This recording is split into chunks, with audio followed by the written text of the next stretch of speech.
Hello, testing. Hello, 1 2 1 2. Hello, testing. Okay, that's working. Hey guys, I thought I'd just do a little one tonight, little stream. Wait a minute, just get my cap. My hair looks like a bog brush again.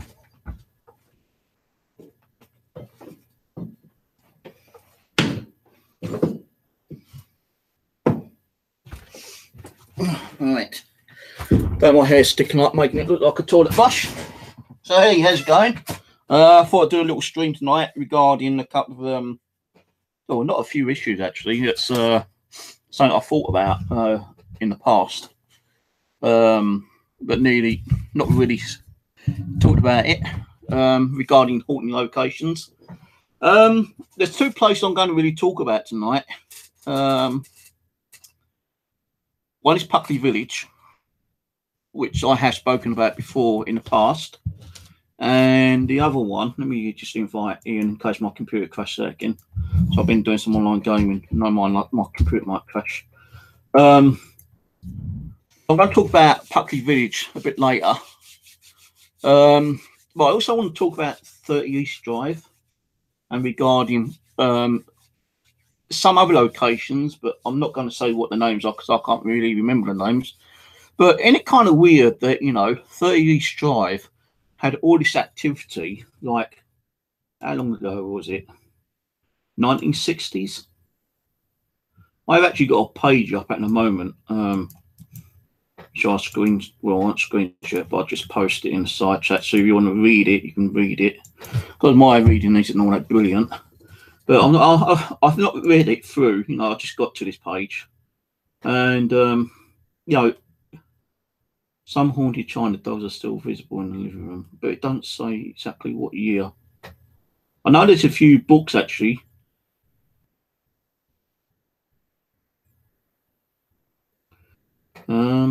Right, in August 1966, on a hot summer's day, an unexpected family, the Pritchards, moved into 30 East Drive, Pontefract. The family members consisted of Joe and Jean, Philip, age 15, and Diane, age 12. Strange things began to occur, and on the day that they moved in, strange occurrences took place in the form of dust floating around them and seemed odd, to say that least. The dust settled, and in their efforts to clear it up, Miss Kelly, the children's aunt, went into the kitchen to get some cleaning implements, only to discover a mysterious pool of water that appeared in the kitchen. The pools of water then appeared all over the kitchen whilst they looked on in shock.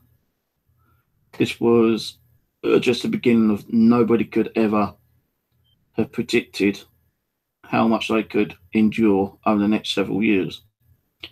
A foam, which was green in colour, would come out of the taps and toilets.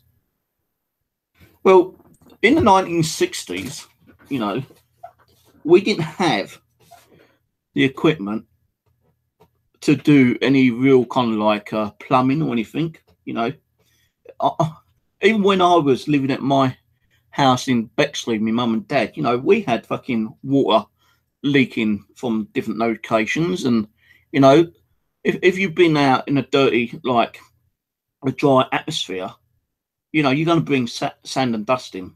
And, like, you know, if they've actually been out on a dry, sunny day or, you know, I'm pretty sure that, you know, they would brought some dust in. And it depends on how long that house has actually been kind of like unoccupied before they even move in.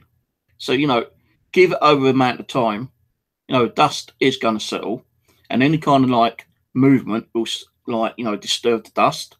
If the plumbing hasn't been like checked out and been left alone and no one's been living there, yeah, I'm pretty sure that when you turn your taps on, you're going to get some water leakages and spills. And over time, you know, I think that, you know, it's only common sense that when you are using, you know, the water, you know, any kind of shit, grime, crap that's been built up in the actual plumbing system is probably going to like eventually kind of like let itself loose, and yeah, you're going to get that green kind of like slime.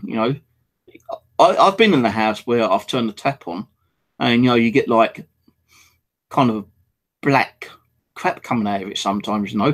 So I'm pretty sure that over a certain amount of time, it's probably built in. So that isn't really paranormal to me. Yeah, I think that's just like ridiculous the way they say that's paranormal.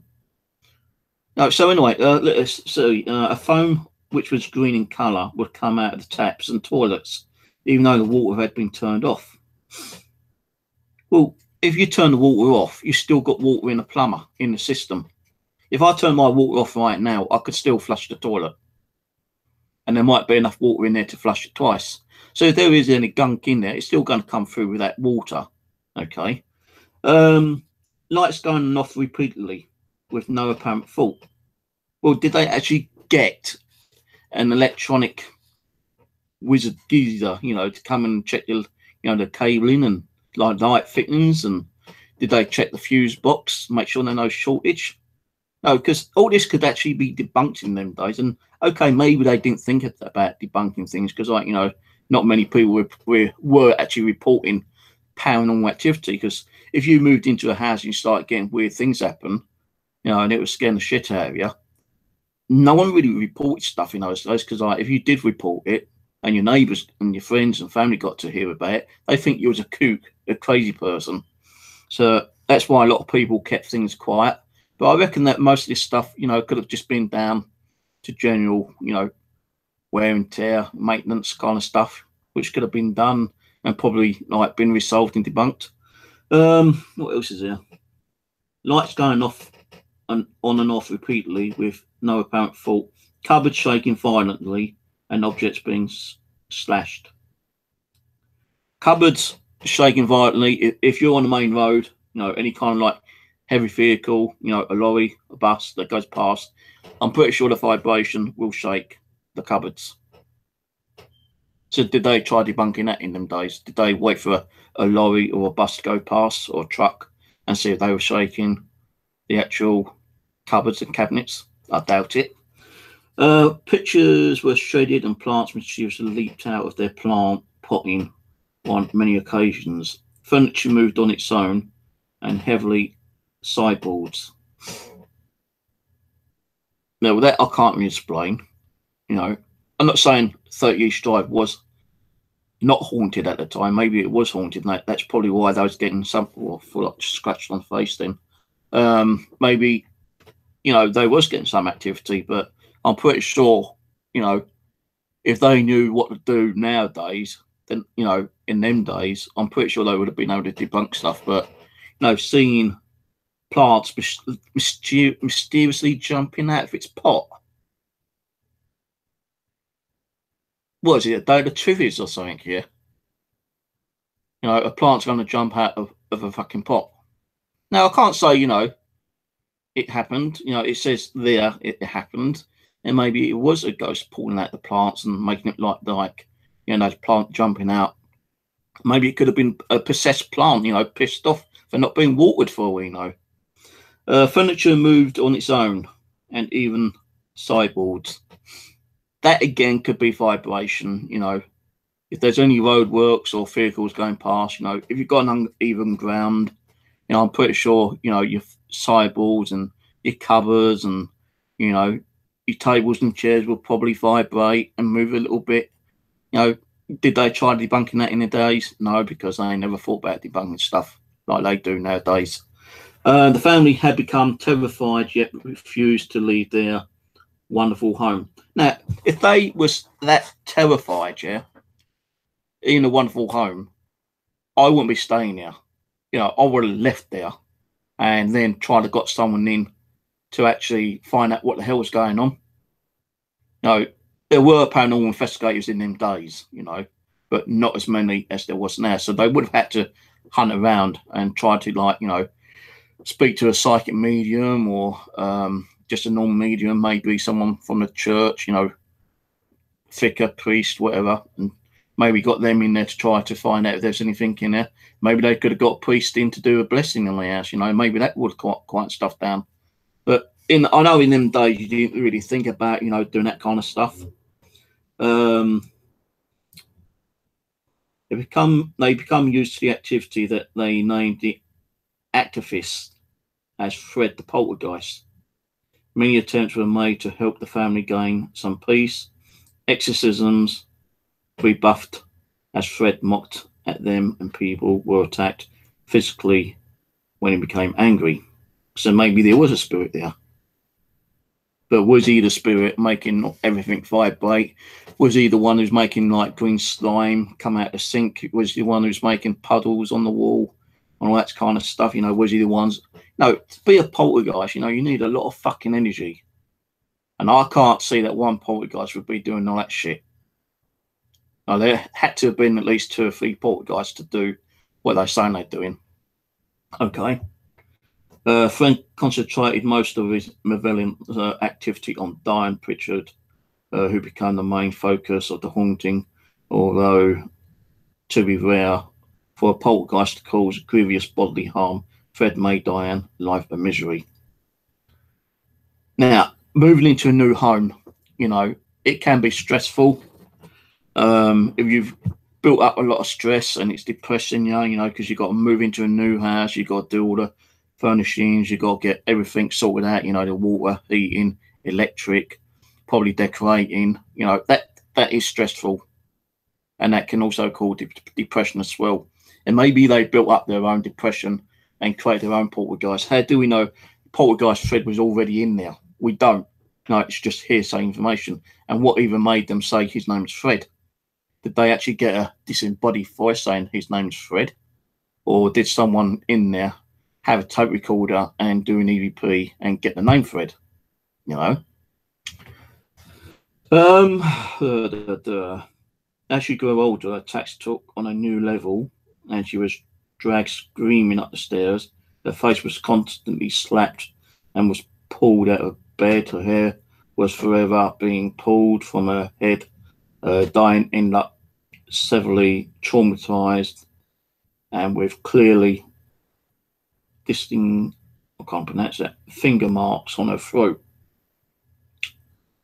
Haunted Happenings Ghost Hunts at 30 East Drive will help us to really find out what is the haunting this terrifying building, and you can join us if you are brave enough. The full account of this horrific events at 30 East Drive can be found in Colin Wilson's brilliant book Poltergeists. Here's the link to the Kindle download. I might download that actually if it's Kindle, when it's like, you know, practically cheap.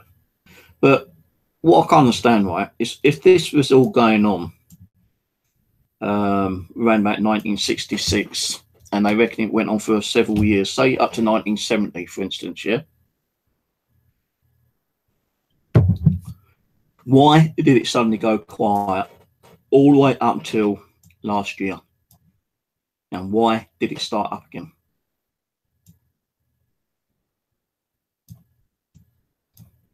Right, hang on. Hi, Ian, Vicky, Spirit Wolf, Ian, Roland, Stephanie, Ron Cut. I keep saying Stephanie, Stephen. Say it to Stephen. Stephen, Albert, Ulrich, Hyde. Hello, everyone. Welcome. So, why, you know, after, say, you know, 3 or 4 years of a so-called house, 30 East Drive was getting all this so-called activity, you know, poltergeist, things were being moved, you know, flowers being pulled out, you know, kind of thing. It's like a diotrific kind of thing, you know, pulling itself out of a plant. Yeah, right. I think, to be honest with you, sometimes people kind of like, what's that word I'm thinking? Tell porcupines. They make it sound like more than it is. You know, I can't say exactly what it's like in those years because, like, I was born in 1963. I was like 3 years old, and I never knew anything about ghost hunting and paranormal and all that kind of stuff. Yeah, but I think some of this stuff is kind of like over the top, you know, made up, fabricated. That's the word I was making, fabricated. You know, I'm not saying they didn't have any paranormal activity there. Possibly they did. You know, there must have been having some kind of paranormal activity there for the guy to write a book. But after several years, it suddenly kind of died down. And then just about a year ago, it suddenly pops back up and says, oh, 30 East Drive is like active again. And like, you know, we've got the poltergeist and all that kind of stuff. But why has it gone quiet? Why did it go quiet for, let's say it stopped around about 1970, right? 1970. It's 2017 when it started up again. That's 47 years. Why did it go quiet for 47 years and suddenly start up again? Well, there's been families moving in and out of that property. Why didn't they get any activity? Or was they getting activity and they didn't say anything about it? So they thought they might have looked like crazy people. Now, I know that, you know, you ain't going to get activity all the time. But, you know, I don't get that activity here all the time. You know, I do believe that spirits need to, like, calm down and, you know, like, rebellish their energy. You know, they need to, like, rebuild their energy for, you know, if they're going to do anything else in the next couple of days. But 47 years and suddenly, you know, it's so active again that everyone wants to do an investigation now. Now, what they've done, and I can't prove this, and I'll probably get bollocked over it by a few investigators that has been there, but I think what's happened is that new people have moved in, they've done research, they've heard a few little knocks and taps, and they're thinking, oh, my house is haunted again. Oh, yeah, you know, this used to be one of the most paranormal activity houses in the UK. Oh, I know what. Let's bring some investigators in. Let's make some money out of it. Because that's you know, that's where what people do. You know, if they move into a so-called haunted house, they're going to try to make as much money as they can from not just the public, but from paranormal groups and probably TV, you know, because they think the house is haunted again. And, you know, I know someone who not long went now, and he said he'd never got nothing. Now, maybe he just had, you know, a bad day and not getting nothing. You know, maybe the spirits weren't there to interact and give him what he wanted. But Chris Powers, you know, he went there. And, you know, he did a live stream over there. He had a few people with him. And, you know, he came back and he said, waste of time. Waste of time. Waste of money. So is it really active again? Or is it just the, you know, the odd day where, you know, people have been there and they've actually had, you know, paranormal activity, and, you know, the day Chris went there, the spirits have run out of energy and they couldn't do nothing. It ain't just Chris, you know, I've seen a few other people who said that they've been there and they've had no activity. No, what would actually cause a spirit to re-manifest after 47 years and start all the shit up again? It don't make sense. Now, if that house has been fucking, like, investigated 47 years ago, what, you know, and it has exorcisms and shit like that on it, no, surely they might have cleared all the actual spirits and moved them on. And, you know, over the 47 years, it's been very quiet until someone's moved in and probably, like, started doing shit themselves, like pulling out a Ouija board, ghost box and whatever, and then, you know, hear a few noises and thinking, oh, I've conjured up the ghost again. Let's say the house is really haunted and start, you know, advertising. Because, like, they're costing, you know, they charge a lot of money to go in and do an investigation, apparently. Like I said the other night, yesterday, wasn't it, when I done the stream about, you know, so-called locations costing, events costing so much. I think they charge Chris like £50 per person. Now, I don't know if that's a quarter night, half a night, the full night, or whatever, but even still, £50 per person was expensive, and he had nothing. So, why are they saying that this house is, very active again, when some people ain't getting no activity at all? Because if it was active all the time, it'd be like pure activity all the time. Even if there's like 5 spirits there, one spirit could be causing a lot of shit one night. When he runs out of energy, he'll ask another spirit, and that other spirit start causing shit. And when he runs out, it'll be going like a circle. Each spirit will be giving different kind of activity. And when one finishes, another one pops up. And the one who's just finished will like recoup its energy within the next 3 to 5 days. It just don't make sense. It really don't. I don't think it's haunted. I've never been there, so I can't really say it is or isn't, to be honest with you. So I can't say it's haunted. Maybe there's something there that may be causing some of the noises.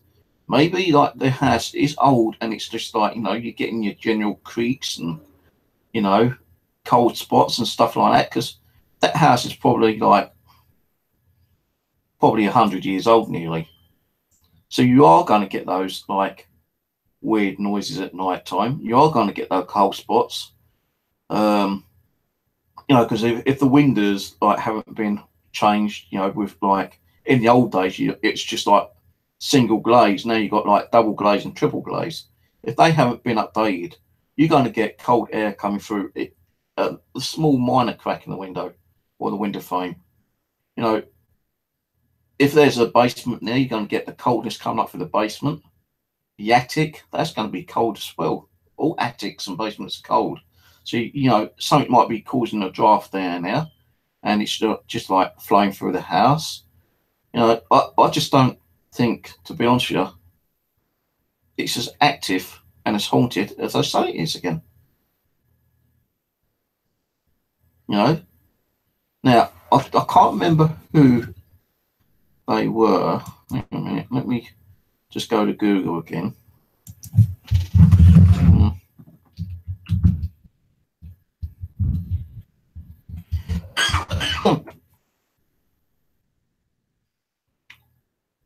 I think they actually, I'm sure they actually pulled the house down. Fred West. Where did he live?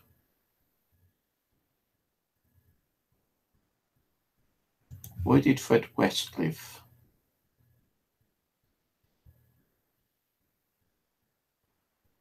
In Gloucester. But where is the...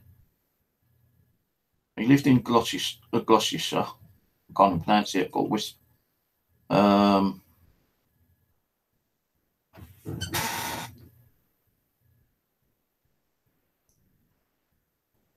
Let me have a look, hold on. Fred West house.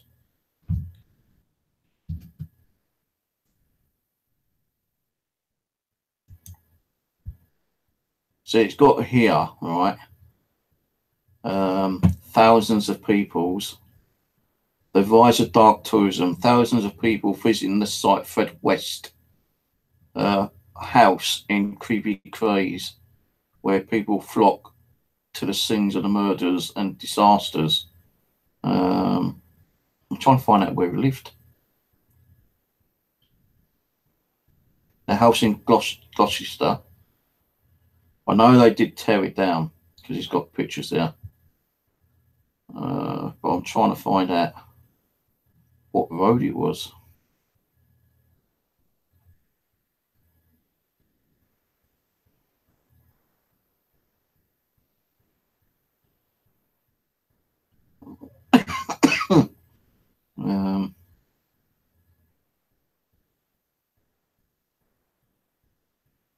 Commonwealth Street. I found it, Commonwealth Street. Now, I reckon, if you was going to go on a ghost hunt or a ghost investigation, Fred West, I think he was executed when among the people Chris spoke was removed in 1998, 1999.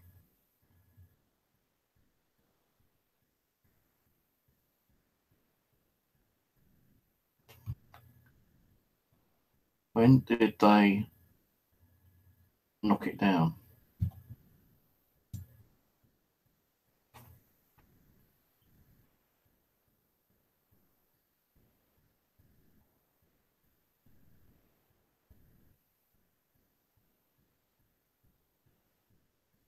Don't tell me what year they knocked it down. I'm going to have to look at their documentary. So I wouldn't mind doing a complete stream regarding the documentary. But anyway, Fred West, right, and his wife were a married couple who raped, tortured, and murdered up to 12 victims. Yeah, they were buried in the garden, in the back outhouse. They was buried in the walls, in the basement, everywhere. And I think there was more than 12 victims. And they do say women were later buried in the basement and garden of their house. Among the people Chris spoke to was Gloucester resident Adrian Mitchell, who moved to the southwest city in 1998 to 1999. But I reckon, right, if I was to go on any investigation and I had the choice to go to where Fred West lived or 30 East Drive, I'd go to Fred West because there's more, of a darkness there. You had a lot more people who were murdered, because like East Drive, it doesn't say anything about finding any bodies, they don't know what caused the activity there.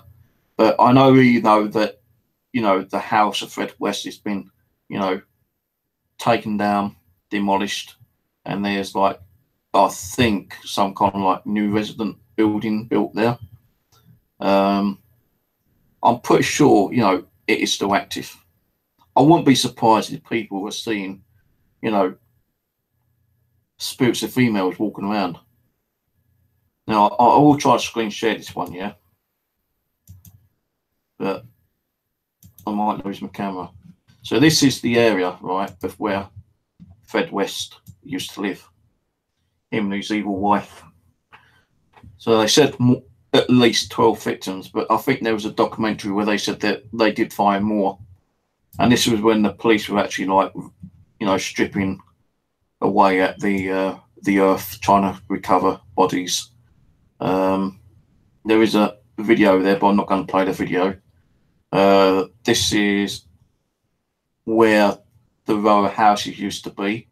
Huge crowds of people gathered at the site as it was concrete over. So what they'd done, they ripped it down and then concreted over, and then later on, those houses were later like destroyed, and then eventually they become this kind of area.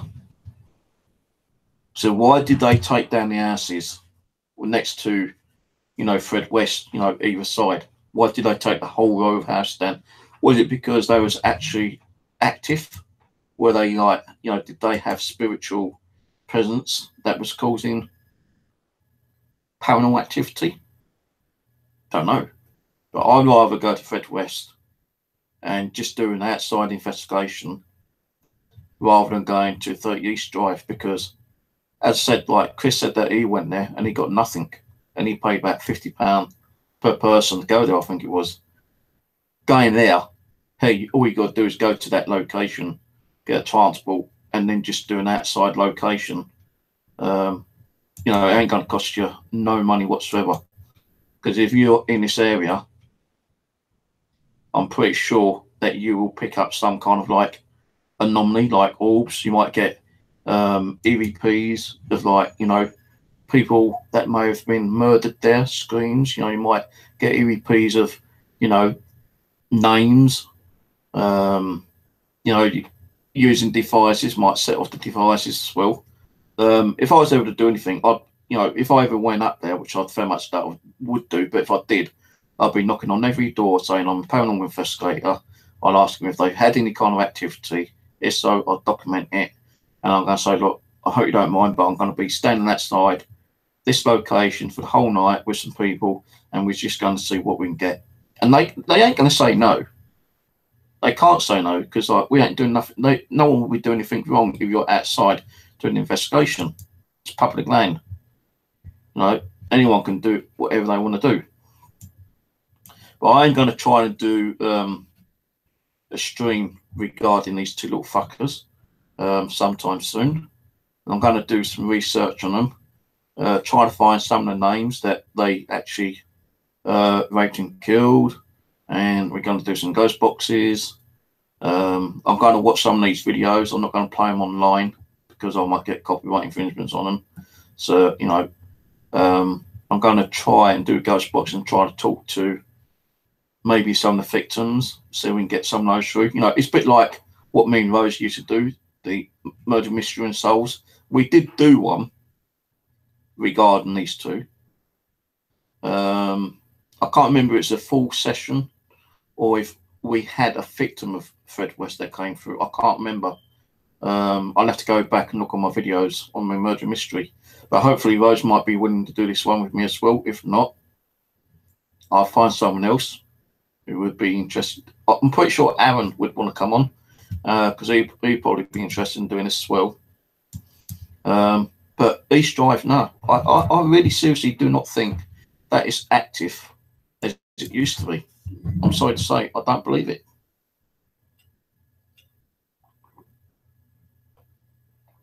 I think Cornwall Street is more active than anything else. Yeah, he did commit suicide apparently. Leslie.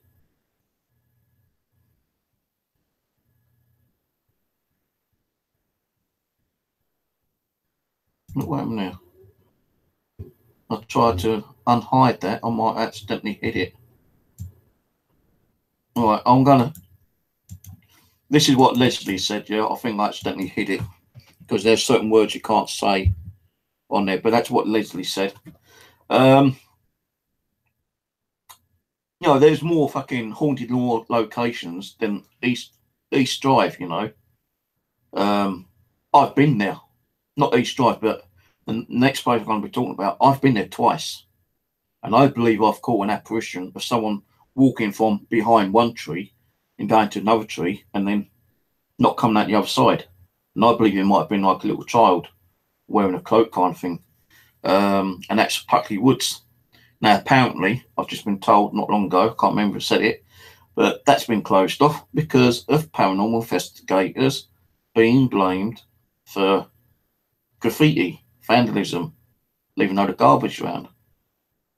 Now, they can't blame just the paranormal investigators. I know some people go down and leave litter and they're too lazy to fucking pick it up and put it in the nearest bin. But, you know, when I went down there a few years ago with Pete, Paranormal Man, you know, they say, you know, Puckley Woods is haunted by the screams of people who got lost and possibly murdered.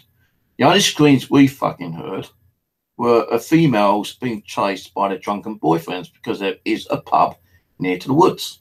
And that's all we could hear. Screams and females being chased around.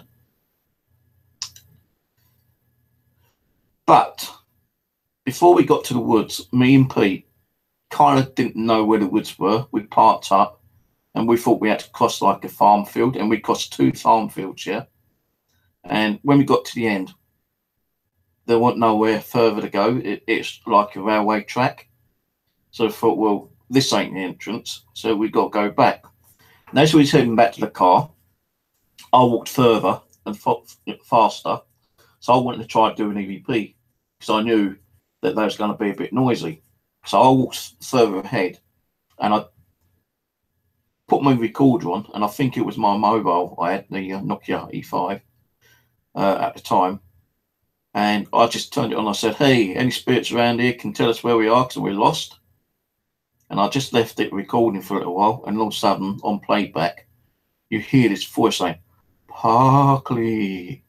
I thought, whoa, what the fuck? And I played it back, and it actually said, Parkley. No, I did say on the recording, where are we? We're lost. And on the reply, Parkley, in a kind of long, drone male voice. So I called Pete over and I told him, and he was kind of like a little bit astonished to actually hear it.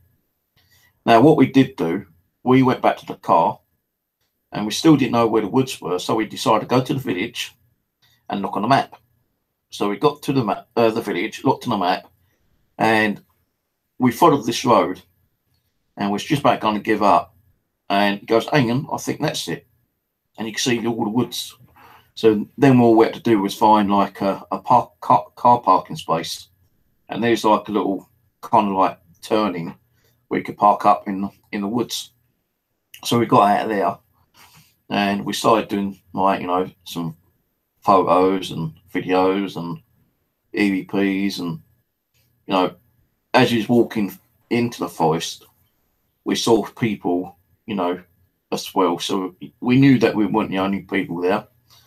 And we stayed there probably about an hour, less than that, because it did start raining and we didn't want to get our equipment wet. So we was there for about an hour.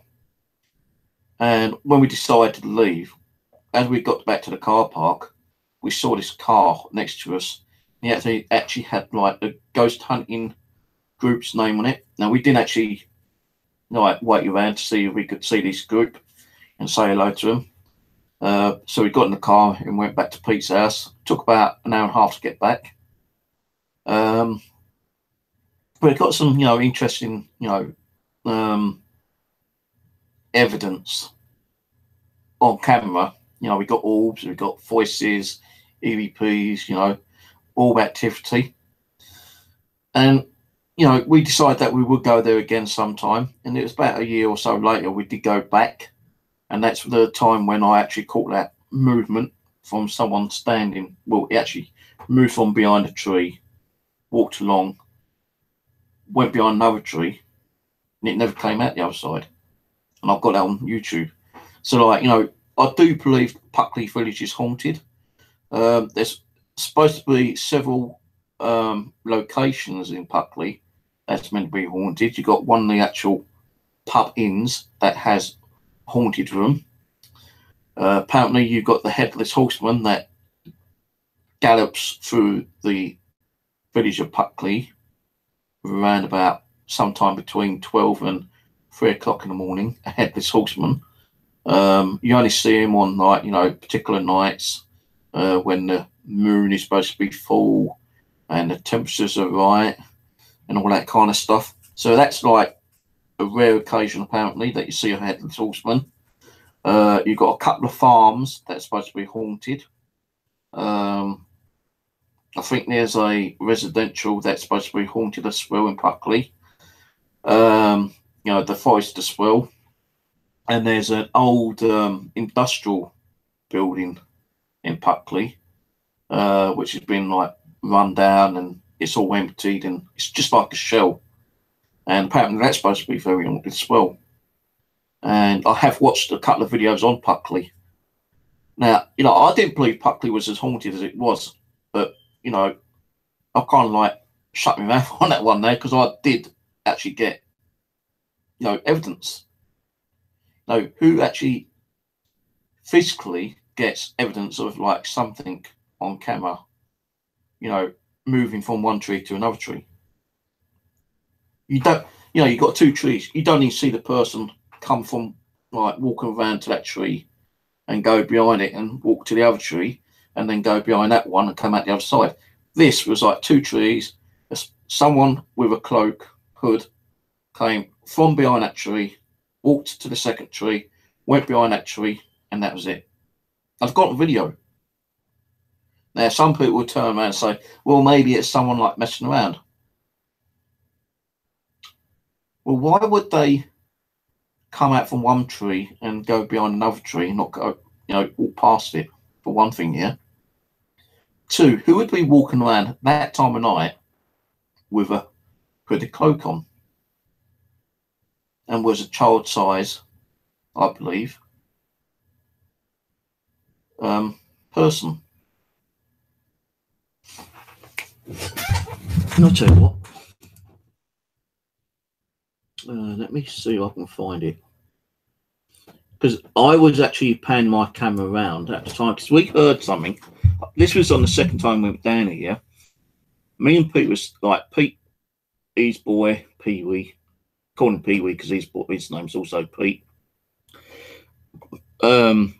His daughter, I think his name's daughter's. Oh, hang on, I've got wind. Hold me a minute. I had some cheese on toast earlier. I think that's like, you know, because I melted the cheese in the microwave. That's playing havoc with my stomach at the moment. You know, they was all behind me. They heard rustling in the bushes beside them. I said, Steve, can you hear that? And I had my camera, right, my camcorder, which was a Sony, which I've still got. And I was going like, what? And I was just panning my camera around like that. And I was trying to find out what they was talking about. They said something about a white light or something they saw. And I was just panning my camera around. And I didn't know what I caught until I came back and I viewed. And it's only that someone said, did you see what I saw on your camera? I said, no. They said, look, you know, go on to a certain time and look. And yeah, there was something in those fucking trees. Let me see. Puckley.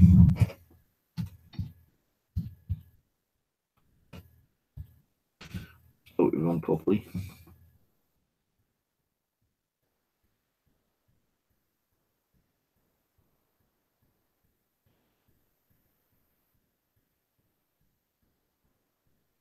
Puckley. I think some of them actually.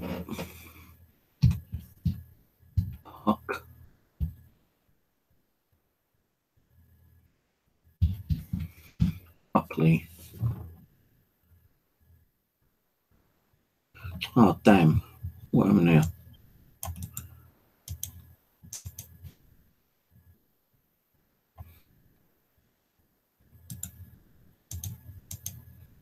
Puckley. It keeps going on to. Let's go to my channel. Search. So I'm doing it wrong search. That's why. Puckley. Right, trip to Puckley. Right, I'll screen share this one. And let me see you can see what I'm seeing. Pause that for a minute. This is what I think we caught on Puckley Village here. Now it's right towards near the end. I think. So I think it's where I'm panning my camera around. Now you got to be quick. Look in this area, yeah. I know it's foggy kind of thing because it was a bit misty, but look in this area, right? Now I'll see if I can slide it down. How can I slide it down? I don't think I can slide it down, can I? Can I slide it down? No, I can't. Watch here. Thank you very much. Can you tell me if you're male, please? There, right there. Can you tell me if you're male? Right here. Can you see it there? Please. Can you tell me? It kind of just. If you're male, please. There, right there. It kind of just manifests. Can you see that? Can someone screenshot that? You know, it looks like someone with a head, right? It's wearing a kind of like long cloak, and you can see like it looks like a black belt, and it looks like it's wearing a bit of a hood there.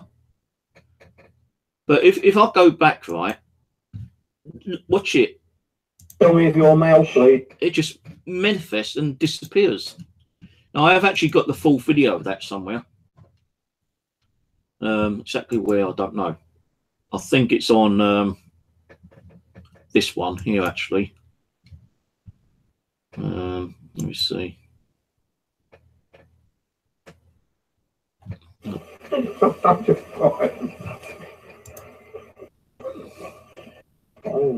too got this.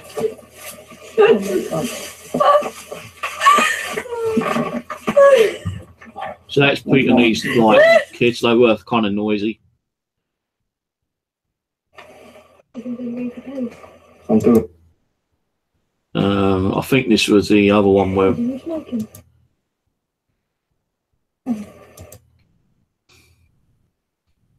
I'm not sure where it is on this video, to be honest with you. I think this is the other pathway. But I'm telling you one thing, yeah. There were two trees there. I know it's hard to see, but there was two trees there, and that's where that apparition came from.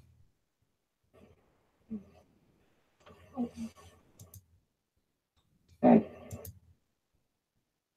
not sure exactly where it is on here, but if you want to check out, you know, the Puckley, just go to me YouTube and it's like Puckley, Real Ghost Call on video. Puckley, that's the one I just played. YouTube to Puckley, where he's in the car just talking. This is Puckley, Return to Puckley Woods. This is where we was doing the Ghost Meter Pro.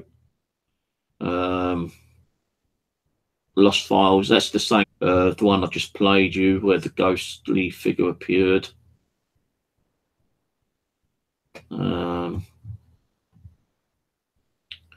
This was interesting. I'll play this one. It's EMF Pro. We was asking spirits like questions. The way for them to answer was for it to flash once for yes and two for no. I'll play it all because it's only like 2.5 minutes. And this is like 5 years ago. Or smugglers, if there's any smugglers. And I think it was this was in the same area, same location where there's the two trees. Well, 3 trees actually. So I think it's the way my camera was panning. Touch this device and it stopped making this noise. Then we can get down to asking you a few questions if possible. Right, it's actually picked up a spiritual presence apparently. Okay. All you have to do is make it flash once for yes, 2 for no. Are you a highwayman? Once for yes, 2 for no, please. 1. Thank yes. you. Are you the same highwayman we spoke to about a week or so ago? So we'd actually been there twice. We were in a matter of like 2 weeks. Yes. So cool. saying that we spoke to the same highwayman a week earlier. Are you keeping fine? Are you a good, friendly highwayman? Thank you. That's what we like to know. I'm afraid we've got no money to give you, so don't hold us up, please. I bet you've done a lot of holding up in the past, didn't you? Yeah, I thought so. I was going to go right if we're here tonight. Are we okay here tonight? No harm will come to us? No, thank you very much for that. Hopefully you can guard us, yeah? What I do, if I've got any coins with me, I'll drop a coin and you can have the coin. Would you like that? No, you don't want the coin. Okay. That's okay, fine. Maybe you don't want English money. He wants the old English money. Is there more than one spirit here? More than one ghost? No, it's just you tonight, yeah? Okay, thank you very much for that communication. So, out of all those questions, yeah, we had about 5 saying yes, as he was responding to yes to every question. Apart from, is there more than one ghost? No. But Puckley Village is so fucking haunted. Where are all the other ghosts? As the highwayman scared them away, you know. Where's all like you Richard said?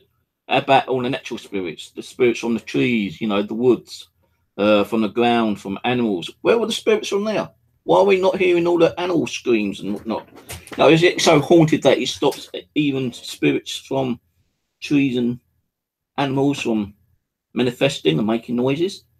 So I'll tell you one thing, we didn't hear a lot, didn't hardly hear any noises there, apart from the females screaming when they're being chased about.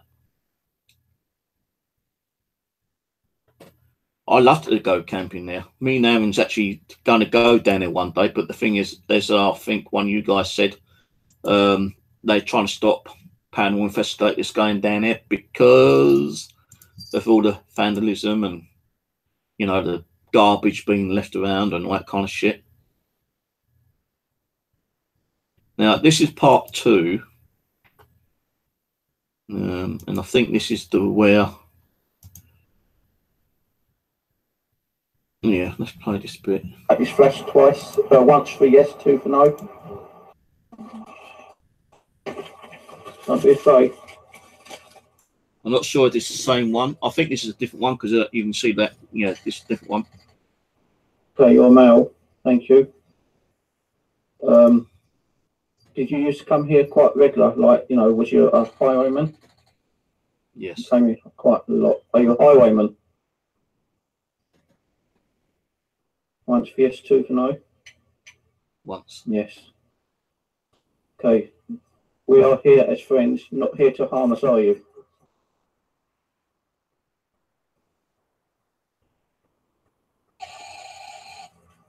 Yes. Okay, that's a yes. It's here to harm us. But on the other one, he said you know, come on. It's not going to harm us. We're here as friends. We don't wish to. Okay, so we're okay to be here and communicate with you, yes? Thank you. Is there more than one of you here?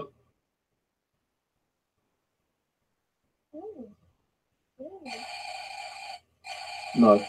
Okay. See, that Are is you the spirit that was turning that light on? Little. That is the same kind of question, but this was a different, like, communication. This was before the one I played just now. The other one was second one. This was the first one, and it's saying the same thing. Like, to the questions I was asking: Are you the only spirit here? Yes. Are you the highwayman? Yes. You know, is there any other spirits here? No. So where's all the fucking spirits? A while ago. Just down on the path. Yeah, okay, thank you. So you can see that we're here as friends, not here to harm you or disrespect you, yeah? So hopefully you can do the same to us. Respect us. Thank you very much for that. Thank you. So that's when we stopped it. This isn't the. This is the different area we was in. This ain't the bit. I don't think where we caught that apparition. I'm not sure. Might be. I don't know. I'm not getting really much live here. No. No, I think. I'm stop this for a while. I think this is the second investigation we did there. Well, I like Pete a lot, yeah, but you know, there was a lot of talking. To be honest with you, I know, like Pete, kind of like pulled me out of the seriousness on the paranormal because he said you got to talk. You know, you got to be like having a laugh trying to time because you know people who once lived always had a laugh and a joke, and you know if we're having a laugh and a joke, maybe they want to kind of like join in with that laugh and joke. And when I first met Pete, I was like always saying, "Wait, can you shut up? I'm trying to do an EVP." And then you say, "Okay," you know, kind of thing. And I thought, well, I'm fucking trying to do an EVP here. And I was like that for, you know, a good 3 or 4 visits with him, you know, kind of thing. But I did eventually kind of let up and, you know, kind of gave in. I said, well, yeah, maybe they do like a bit of a laugh and a joke.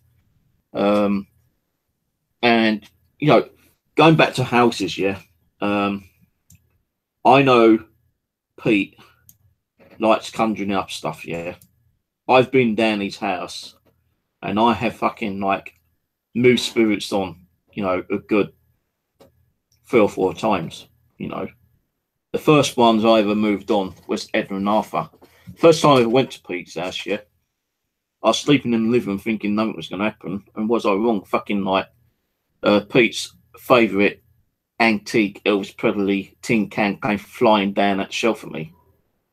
I called him down. I told him. He said, "Oh, don't worry about it. It won't happen again." Half an hour later, not just the tin can, but about 4 or 5 other things came flying down at me. And I've actually got that on video. Let me find it. It scared the shit out of me. I told him I wanted to fucking go home. He goes, no, no, no, just go upstairs in my son's room, sleep on the floor, you'll be all right there. Not sure how you spell poltergeist. I do Pete's. A load of shit's gonna come up under Pete's. Keep doing it in the YouTube search.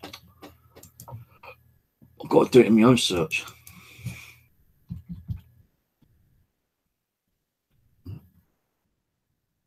Where is it?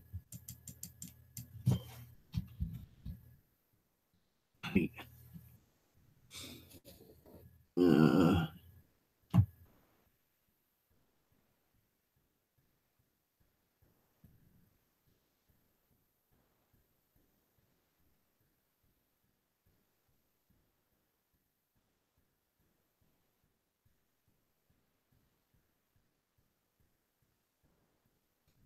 Can someone put in side chat? You spell fucking poltergeist because I can't remember.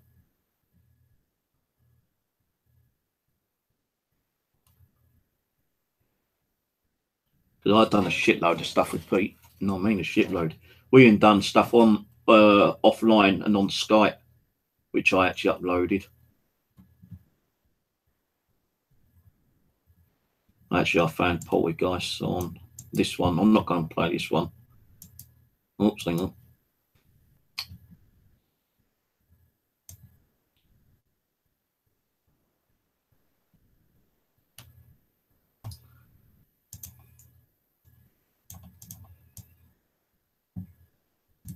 So the thing is, there ain't no sound with it. So, but I want to play this one because you can see exactly how bad Pete's house was at one time, and I reckon this was probably more active than anyone else's. Oh, shit, I didn't fucking. How do you spell poltergeist? I did have it a second ago.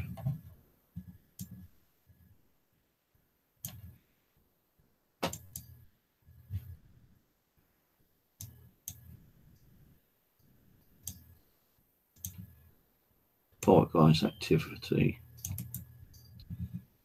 Copy.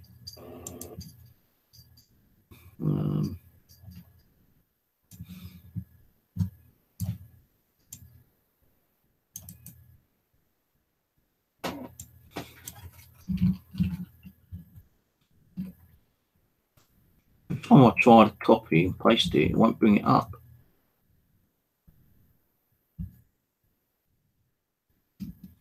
Apologise.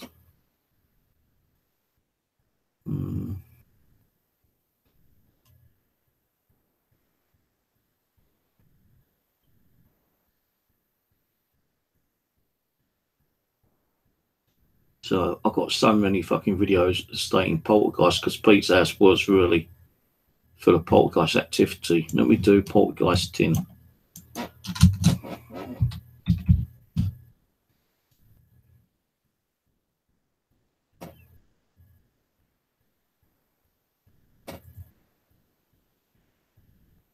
Right, there's two clips here.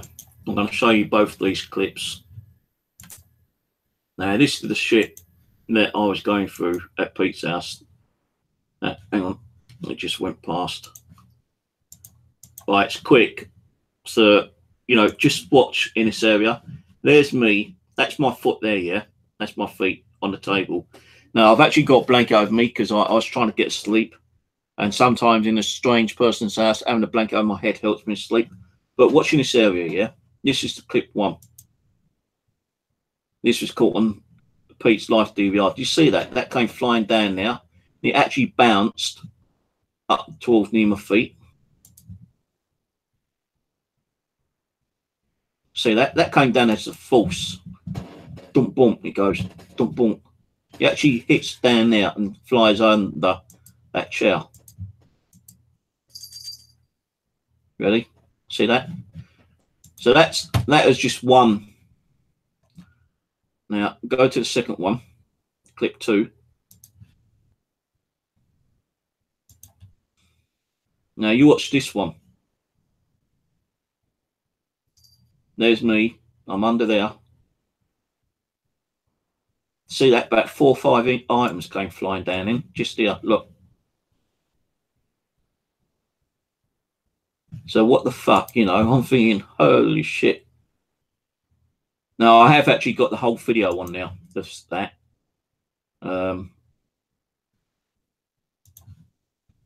Somewhere. Poor guy's activity.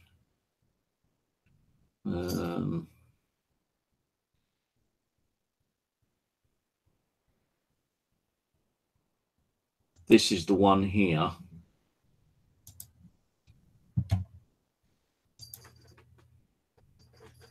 I can't remember exactly what time it was on this one. Wait a minute. You know, you can see all activity. Yeah, 10 minutes in, right? There's me. There. Now, I can't remember if that's the first or the second one. Actually.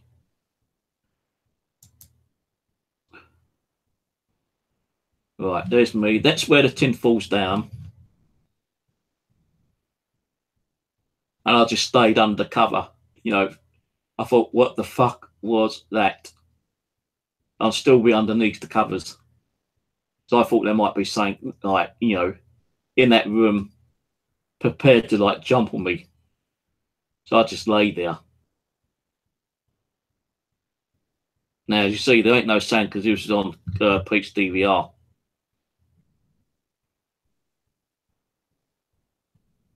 Quickly go forward a little bit. Actually, you notice there's like something there. Now, I've actually got my cover up. And I'm looking. And I thought, I've got to call Pete. So I called him down. And all great big orb flew past there then.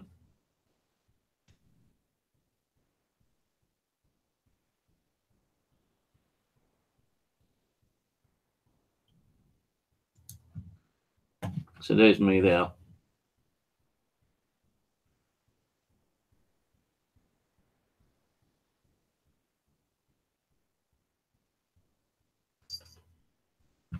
So I've had to like cut and edit some of this. That's where the tin fell down.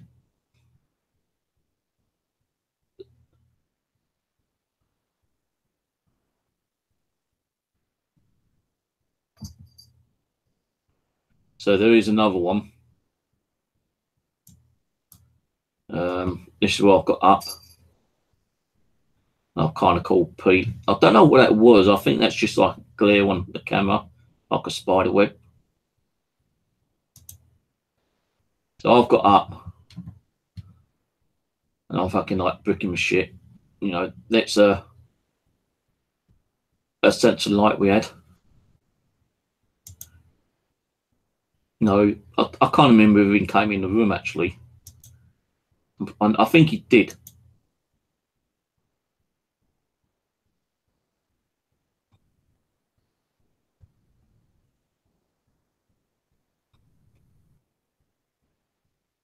I don't know, it's on this one. But yeah, coming up towards the end.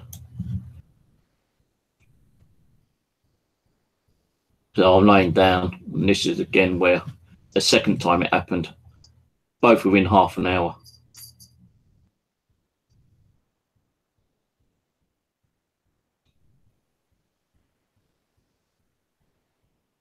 And that's when I kind of went a bit crazy. I was calling Pete down left, right, and centre.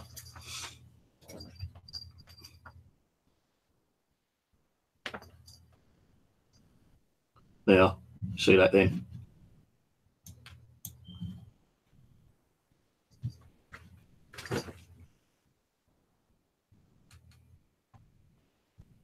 I think this might have been the same one, I'm not sure. Yeah, we debunked that as spider web.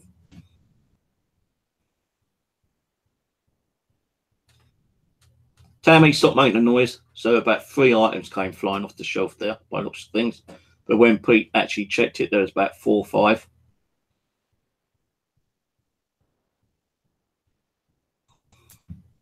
So that, you know, that's real fucking poltergeist activity, which I went through at Pete's. And like, you know, that's the first ever time I think I had that so much activity in any one person's house that scared the hell out of me.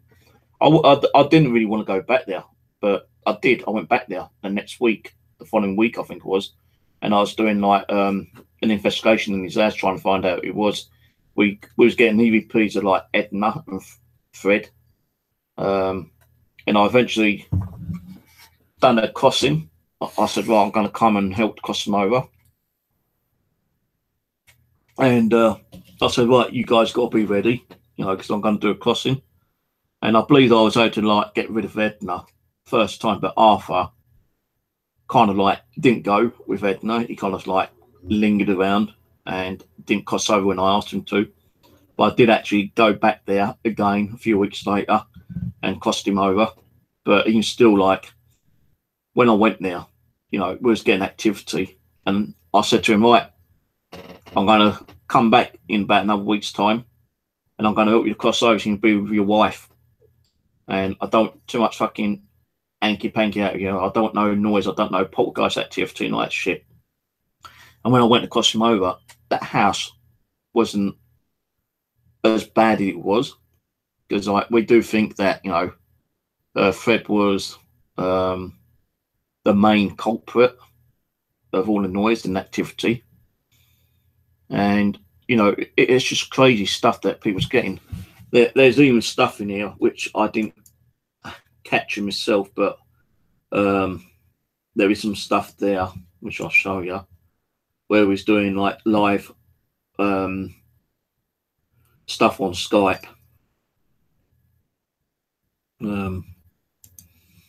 There's one in the kitchen. Oh, fuck's sake. Keep putting a search in bloody YouTube and not in my own channel.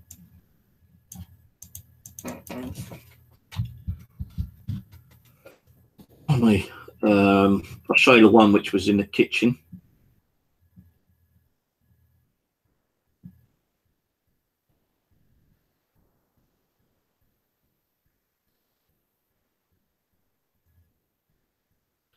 Now there was a lot more other stuff here. Now this one's only 3 seconds, so I've got to pause it for a minute. The actual door opens.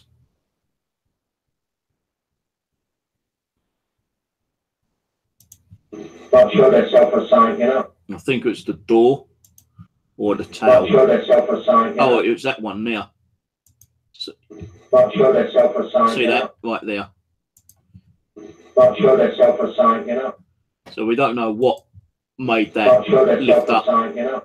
That's been lifted up. Not sure that's a sign, you know. But there's a lot more stuff going on. Like we had when we was doing Skyping, there was times when that towel moved, the cooker door opened, something moved on the sideboard, I believe.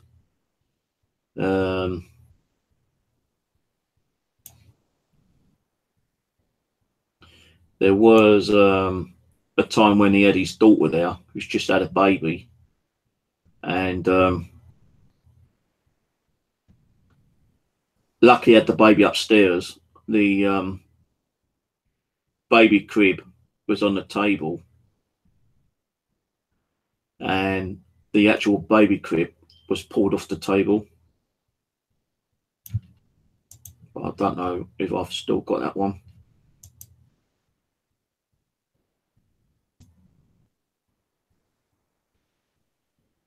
Just going through. You know, I have got it. I don't know if I have or not actually.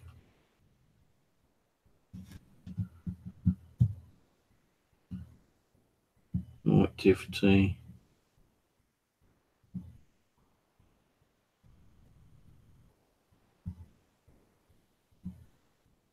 No, Pete's house was one of the most active houses I've been into.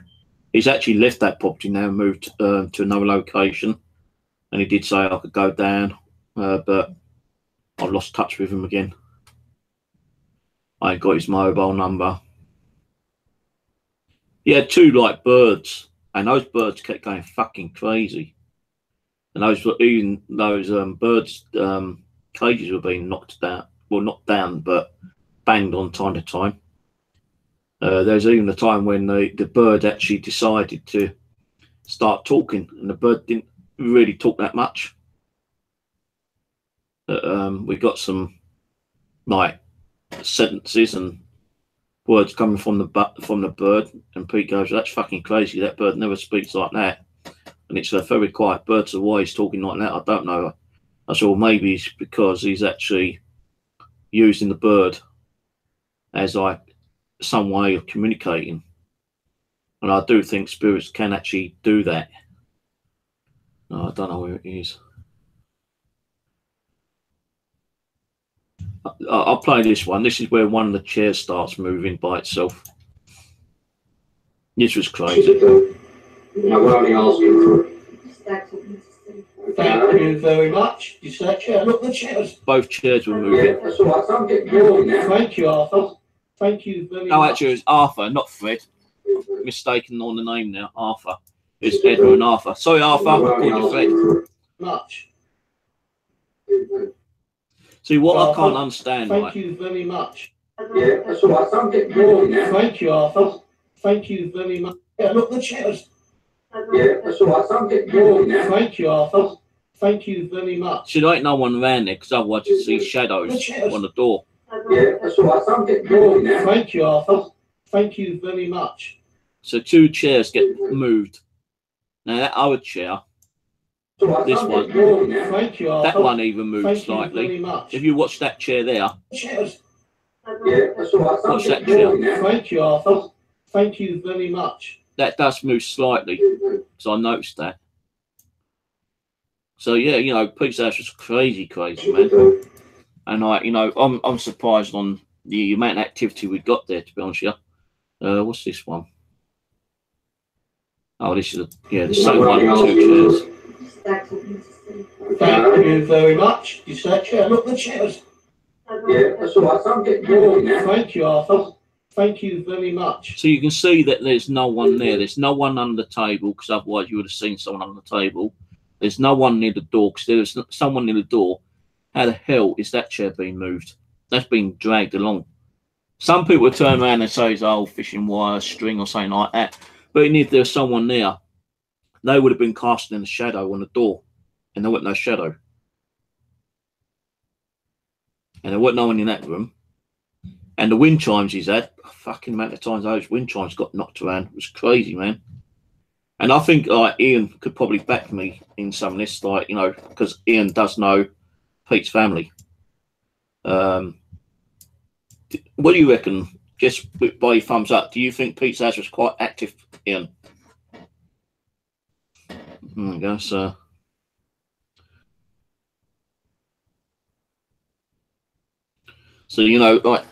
as I say, Pete's house was quite active. We had one of Pee Wee's friends come around a couple of times, and we got him to fucking sit in that room by himself. And he fucking done it, It was kind of crazy that, we actually got him to do it.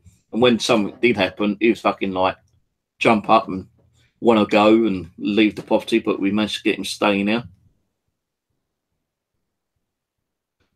So, none of this is bullshit. I'm telling you, like you said, it's not bullshit. I've been there and I fucking had the experiences at Pete's house. I reckon that's more active than fucking 30 East Drive, The thing is, Pete didn't want many people there to do investigations, because although he was a person who conjure up his own shit, you didn't want other people going in there and making it even more worse, which I could understand. And even though I'd done some cleansings there and got rid of spirits, he actually did say it's too quiet here now, mate. I'm gonna have to conjure up something. And I'm thinking, you fucking ain't. I said, so I'm not gonna keep coming over and doing it. I'll come to do investigations with you, not keep doing your house all the time. But he kept doing it. He kept doing it. There's even video evidence of a bird, a black bird, flying from the hallway right through the living room. Now, I don't know if I still got that one.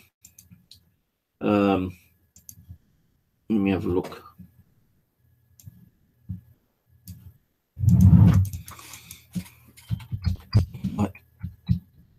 bird. Not spot that wrong.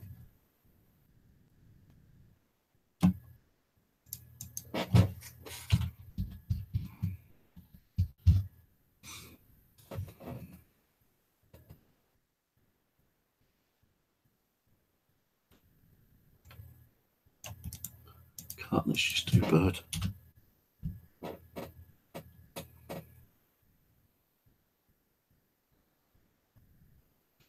I know I've got it, but it could be on.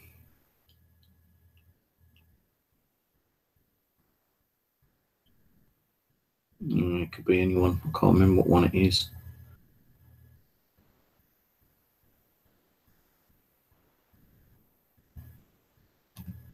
But here's another quick one. That Pete's thing's been moved on. He actually caught this with his mobile, I think it was.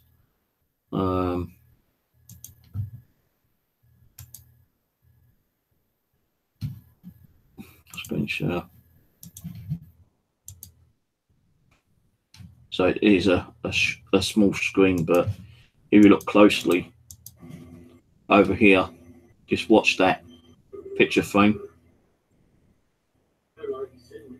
And he's upstairs. Look, it gets pulled, then it falls down. There's no one under the table. No one ran there apart from Pete.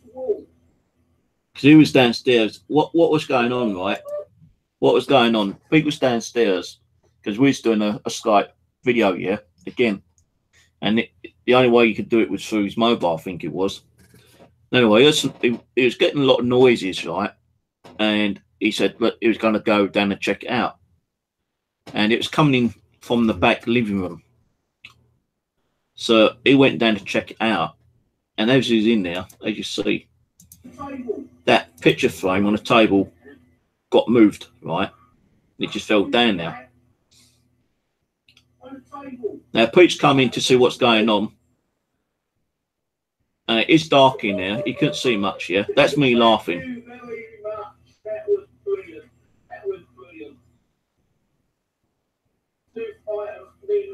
And Pete, it's like, doesn't know what the fuck's going on. He's gone back in the other room to see what's going on. And that picture frame gets pulled again.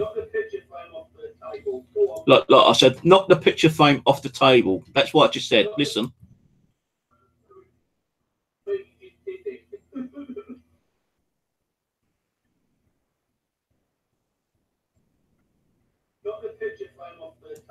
Now, you just heard me say, knock the picture frame off the table. You watch.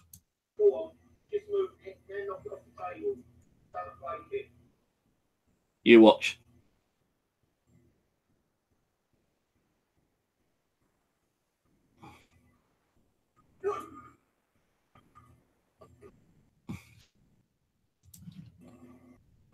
So again, now knock it off the table. It takes a few seconds because maybe the energy, you know, he's building up the energy to do it.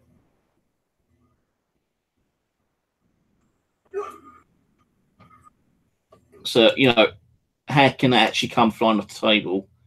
Unless, you know, some people think it's trick, you know, fate, but no, I don't think it's fate because I've been there. I fucking dealt with some of that shit. Oh, my camera's not coming back on. There we go. So yeah, I was there, you know, like not all the time. You know, Pete was getting activity all the time, you know, when we was doing live streams and when we was doing like Skype hangouts and stuff like that. And we did do quite a few offline Skypes as well. Because I couldn't get down now, and I said, well, I can't get down the next week. Maybe we can do a Skype. Yeah, that's fine, you know. And I had like my camcorder face in the screen watching Pete, and Pete was watching my screen.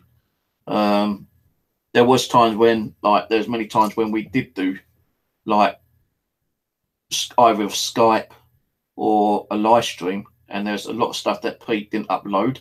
There's only the stuff that I was able to get from Pete when I went down there, because I took a memory card, and I should, like, you know, transfer it all over so I can upload it myself, because most of the stuff that was being caught, I either caught it or Pete copied it over to my hard drive, or I was recording it through Skype, you know, because he was a bit of a if you're watching Pete, you was a bit of a lazy bugger. You never hardly uploaded half your stuff.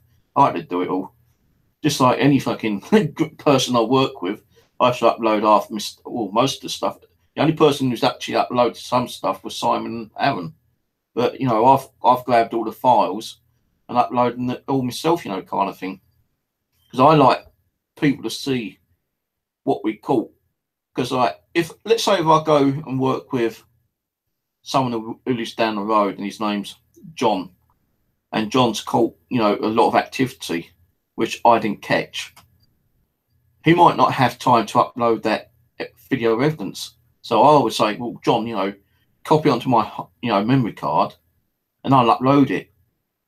And I'll upload it myself, because then at least I know that we got the evidence and I've uploaded it. Because like, he might have problems trying to upload, might be slow band speed, or, you know, might take forever for him to upload, you know, because he might be working different hours, different times of the day, night, whatever, and he just don't get time to do it. So I always try to get as much video footage as I can to upload it myself. So we got copies of what he recorded and copies of what I recorded. So if there's like, we've gone to, let's say we go to do an investigation, like when me, Aaron and Simon done, yeah, I fucking grabbed all the footage so I could upload it, because I knew that them two wouldn't have time to do it, because Aaron was working, Simon was doing other stuff. He had very slow upload speeds. So I grabbed whatever I could. No, like uploading myself. So I didn't want people missing out on any kind of like activity footage. Now, I'm not saying that every time you go to an investigation, you're going to get activity. You might not do. You might do. You don't know. That's the problem when you go to a so-called haunted location, like, you know, 30 East Street. I said Chris been there, and he said he got nothing. It doesn't mean that it isn't active, but I can't understand why it's suddenly become very active again after 47 years. You know, why? It just don't make sense. You know, as I say, Pete's house was very, very active, and, you know, as I say, I can understand it. Don't want, you know, every Tom, Dick and Harry going around his house and doing investigations, because it could possibly conjure up even more, you know, negative and darker energies, and, you know, cause a lot more activity that he can handle. But if that was my house and I was getting all that activity, I'd be willing to have paranormal groups around there, as long as they're not there to like cause it to be worse, and they weren't there trying to get rid of the spirits that are there. Then I would have been happy enough to have like the odd group around there. Now, if I would have charged them, like I said the other night, I doubt it, but, you know, a small contribution or donation towards electric costs, and, you know, a small partial donation towards like any costs it towards refreshments, because, like, you know, refreshments cost money, electric costs money. You know, you can't be spending that and having paranormal groups around all the time. It's not to make money, but, you know, it does cost money to have groups around. So, you know, I noticed Rose done a video saying, like, I do not charge. I did not say Rose did charge. And if she does, that's up to her. It's not up to anyone else. If she wants to charge, she charges. But I know she said she wouldn't charge. But the group she's had round, I think she said, is booked until November, and they're going to be taking different people around with them, and they're going to be charging people to go around there. And I said to Rose, are you getting anything out of it? She said, no, I don't think so. And I think that's wrong, because if they're having like different people going around there every time they do an investigation around there, and they're charging, they should give Rose something towards it. Now, if she takes it, that's another matter. If she don't, then good for her. But I would still take a part of it for the cost of electricity and refreshments. Unless they're taking their own refreshments and their own like form of like charging up the batteries like a generator or something, and they're using that out in the fan, then yeah, that's okay, because then they ain't using no electricity then, are they? But they're going to use Rose's electricity, or if I had a group round here, they're going to use my electricity. And they said, like, you know, what's the fee? Well, there ain't no fee, but if you make a contribution towards the, you know, the refreshments and electricity, get off that bed, you, then I'll be happy with that, you know, kind of thing. I know I've invited AAA around several times, and he keeps saying he's going to come around, but he never got back to us. I'm pretty sure Aaron's going to come around and do some more investigations here. Not just outside, but inside as well.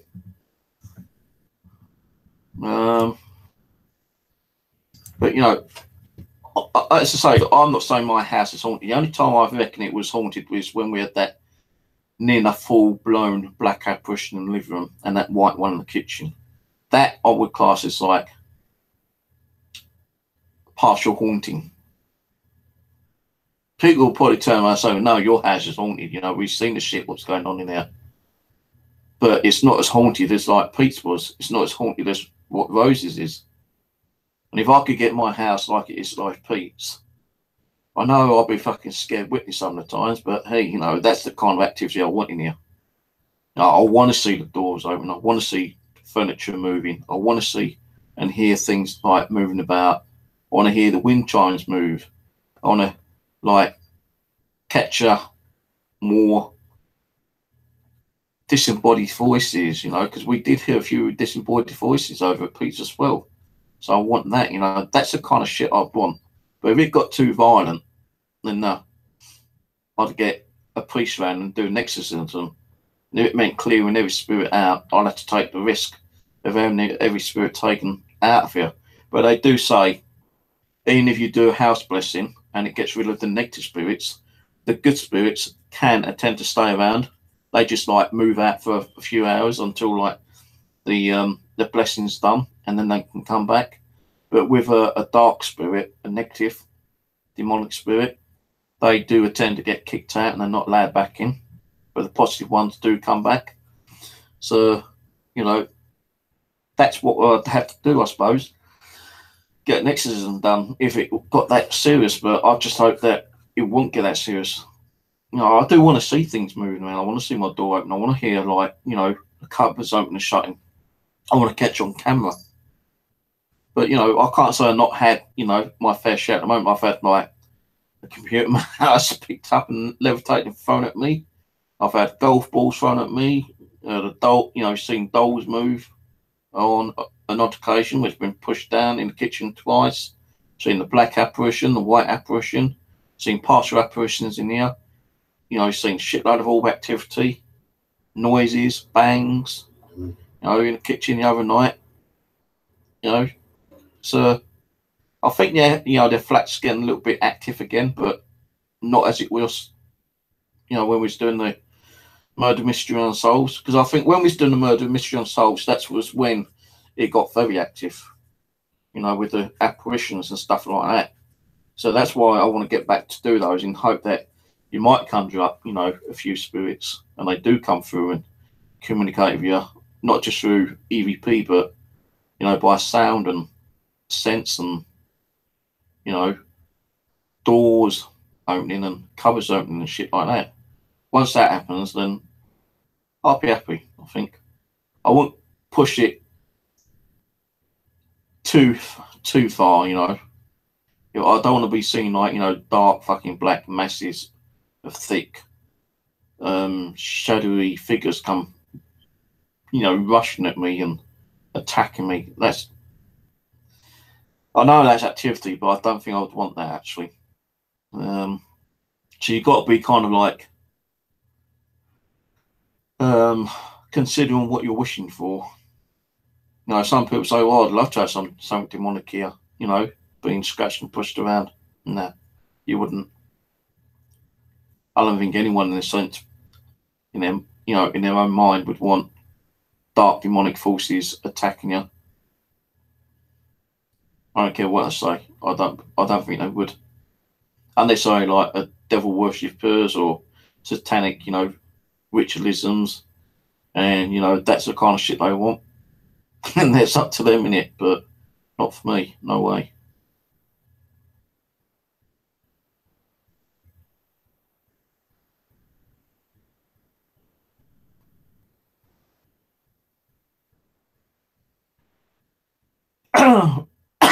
I can understand what you're saying there, Ulrich. You know, summering certain things.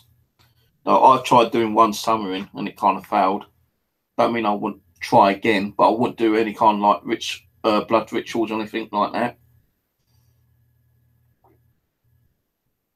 That's one crazy thing I wouldn't do.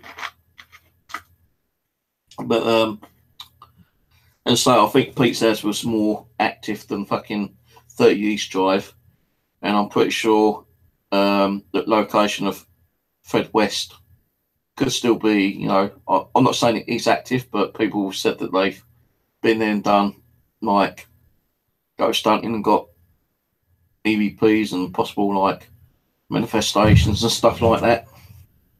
So, you know, when the next week or two, I'm going to try to watch a bit more about Fred West and his victims. And, you know, if Rose is around and willing to do it, then I'll do like one of those murder mysteries, unsolved case things again. If not, then, you know, I'll try to get someone else to do it with me. If not, I'll do it myself and take the risk. You know, being in the paranormal is a risk taking anyway, because you don't know who you're communicating with. You know, you might get a few noises thinking, oh, it's the spirit of a loved one. And you're thinking that you're talking to a loved one, and it could be something dark and demonic, trying to like get your trust, and suddenly all hell can break loose, you know. So, you know, you got to be kind of ready and prepared on what may happen. And I have what I think may have been partially possessed a couple of times, one in here and one at one of Pete's relatives, which was never videoed. Well, it was videoed, but it was never uploaded. And I did promise I wouldn't upload it. And I don't think I've even got the video anymore. But I was possessed there. They had to do a special cleansing on me. And I fell back on the chair and broke the chair partially and banged my head. And, you know, that was a bit crazy, but that's all I can say about it, because I ain't got the video to play it or upload it and prove it. So, but there's that one. There's one in here where Lindsay and a few people helped me out. A couple of people said that I kind of might have had another possession before then, when my eyes went kind of black. Well, if there was any friends, they would have told me that night, not fucking a month later. You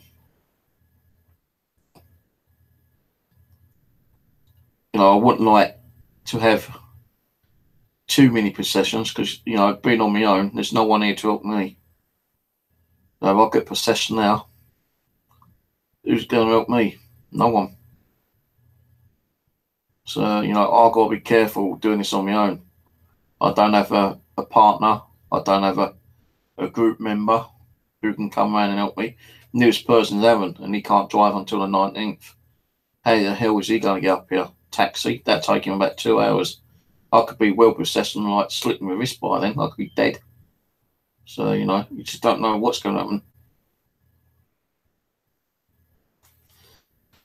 So anyway, I'm going to shoot off. Oh, didn't think it's gone that quickly. Yeah, it's 2:30. I started at 12. So I'm going to shoot off. The next stream might be tomorrow, or tonight actually, doing the living room event.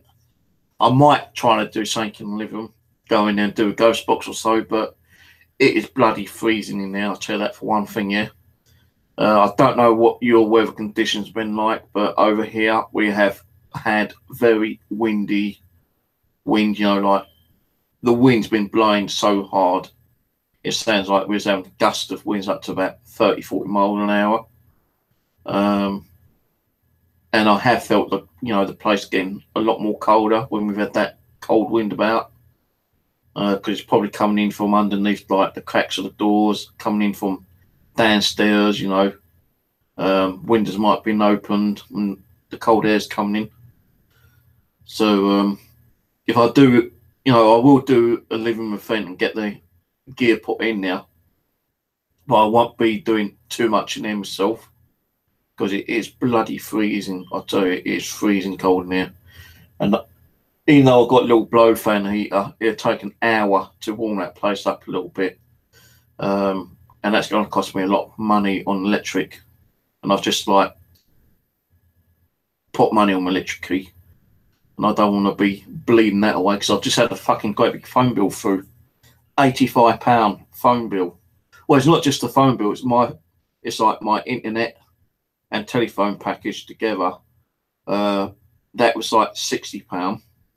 But then when I looked at my phone bill, it said 85, and I looked and I'd made £25 worth of phone calls over the last month. And I'm thinking, no, that ain't right.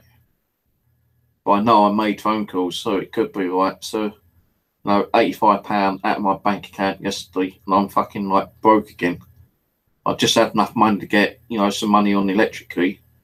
I've probably got just enough to keep me until next week, until I get some payment, and that's it, you know.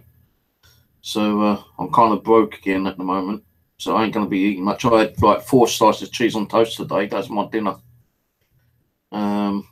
And all what I've got in the cupboard now is like some cereal, a couple of packets of biscuits, and like a quarter of a bottle of milk. You know, I've got tins of baked beans and stuff like that, which I'll probably have to have tomorrow actually for dinner. Baked beans on toast. But I've got to go and sign on Monday, and I'll get my next payment Thursday. So a whole week without money.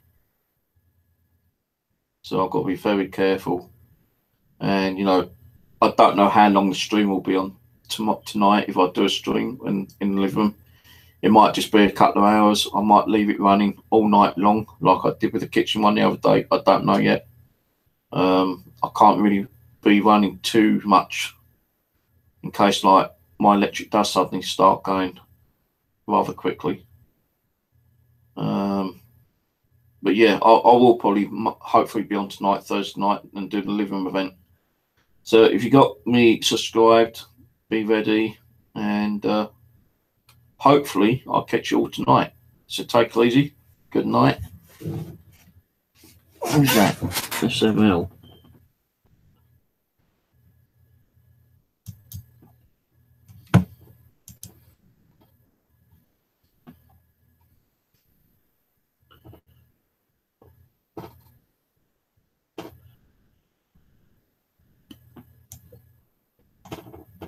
Okay. So anyway, take it easy, guys, and cheers for watching, and I'll catch you all later, maybe tonight. I'll probably start around about 10 o'clock, if not 11. So catch you later. Good night. God bless. Ciao, ciao. Bye-bye.